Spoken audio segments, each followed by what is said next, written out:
Hey guys, Mike here. Welcome back to another video on the channel. If you joined me in the last video, I was doing the WJ Knuckle swap. That was quite a lot of work and it's still not over yet. You can see I've assembled one side, got the brake caliper on, it's all shiny and red, and it's got some stickers on. I know, sorry about that. I couldn't help it. When they give you stickers, the temptation to use them is too great. A couple of things I'm still waiting for. Outer axle seals. I wanted to try those again now that the deflection on the axle is much less with this knuckle swap. I also ordered some inner axle sleeves from Iron Rock Off-Road in the US. It's actually pretty good that they ship abroad because a lot of companies over there just aren't interested in doing that. So, you know, those should be here in a couple of weeks. I've still got a bit of time before all that stuff turns up. So the inner axle sleeves, the outer axle seals, I'm going to do that in another video in the future and continue to sort of test this out and use the Jeep and hopefully do a bit of camping in the meantime. But in the meantime, I decided to spray the differential cover. I went for Baboon Bum Red.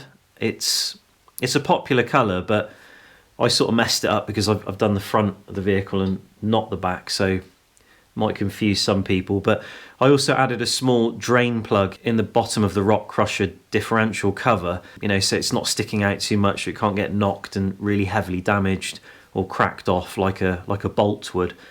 If you remember in the last video, one of the issues I was having was clearance between the caliper and the 15-inch rim, and that goes without saying. Using a 15-inch rim with this build is kind of dumb in a way, especially in an off-road application. And if I can find the comment, I'll put it on screen because it's a valid point. I mean, you know, mud and clay and all that stuff, if you plunge the front of the vehicle into a mud pit and it's got gravel and it's gritty, and you're going to probably cause quite a bit of damage to the caliper.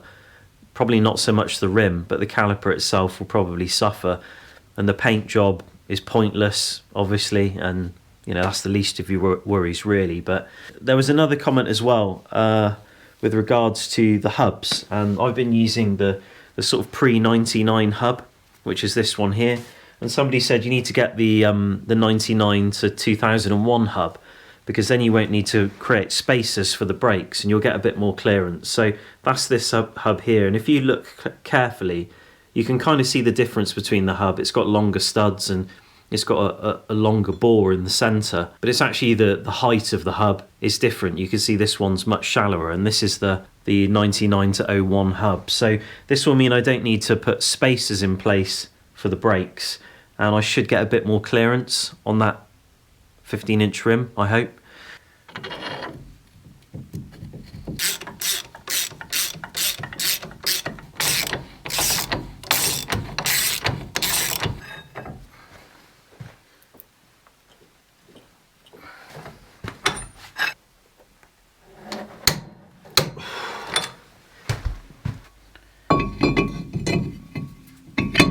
There we go.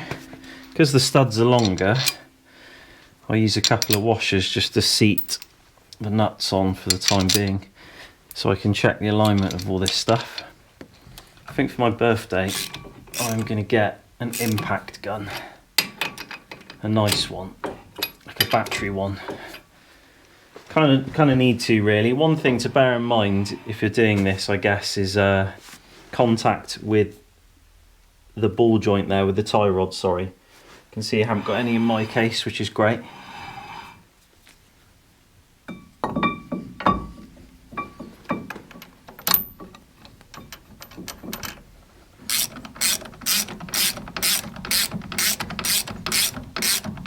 Now we got to put these paint chippers on. The old paint chippers. Put the old, there we go, bit of paint chipped off there, love it. Probably don't want to be putting these in backwards either, like I did last time. So thanks to the guy who mentioned these hubs, these 99 to 2001 hubs, you can see the alignment is infinitely better. I didn't need the spacers.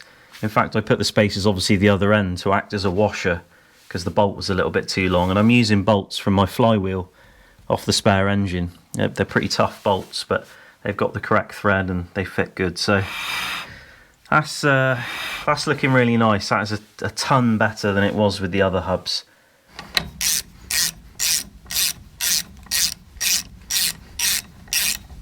So the last thing left to do is put the brake line on. You can see I'm not using the standard XJ brake lines. I think you might have a bit of trouble if you're using the standard XJ brake lines from what I can see online, but as I said, I don't have that hardware with me, so I can't really make a direct comparison. So this is it, the moment of truth. I really hope this works. And, there we are. And I'll button that up, put 2 nuts on, and see what happens. I'm nervous. Don't really want to go to a 16. Kind of happy to do stuff like that in the future, but when you undertake a project like this and you kind of want to use the vehicle pretty soon, like as in you're not just like retiring it off-road forever to do some build work, it is kind of one thing after another. So that top edge before made contact at the back here, you can see that's cleared by quite a decent amount. It's not bad. I mean, it's not brilliant, but it's, you know, it's definitely acceptable. And in there we've got, yeah, well, about the same really, depending on the angle you look at it, but yeah, it's a lot better. Hopefully the light is shining in there okay. You can see that that was the contact point in there, so between that part of the rim and that there, and it's about 6 mil now. Before it was about 1, if that. Now it's about 6, so that is infinitely better than it was before, but it's still not brilliant, don't get me wrong. I mean, you know, for an off-road vehicle, that is still, it would be interesting to see what happens to this, but that's a lot better than before. I quite like using Nivea for Men for the gasket seal. It's pretty good stuff. Oops. Pop that on. I'll be honest, I prefer silver the way it was before, but I'm not going through all that again.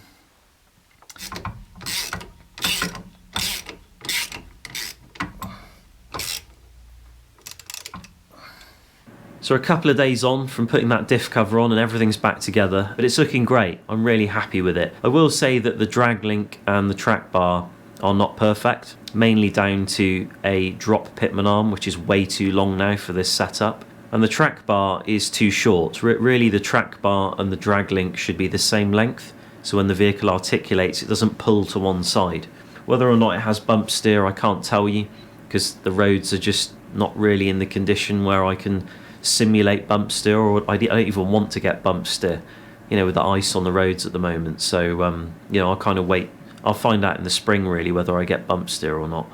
But when test driving the vehicle, the steering is amazing. Now I've got no dead spots, so if I just jolt the steering wheel a little bit, the vehicle's basically doing exactly what the steering wheel's doing without any dead spots, and it's kind of sketchy because I'm not used to that at all. I mean, I've got years of training in overcompensating for dead spots with this vehicle, and suddenly now I'm going down the road and I move it like 1.5 mil and the vehicle's, you know, everything's going crazy. If I do that now, I'll just be straight in the ditch. So I've got to be a bit careful, I've got to get used to it, but it's not a bad thing because you want a responsive steering setup, really. It's just a bit more like a modern vehicle now in terms of the way it feels anyway. But with regards to brakes are working a ton better.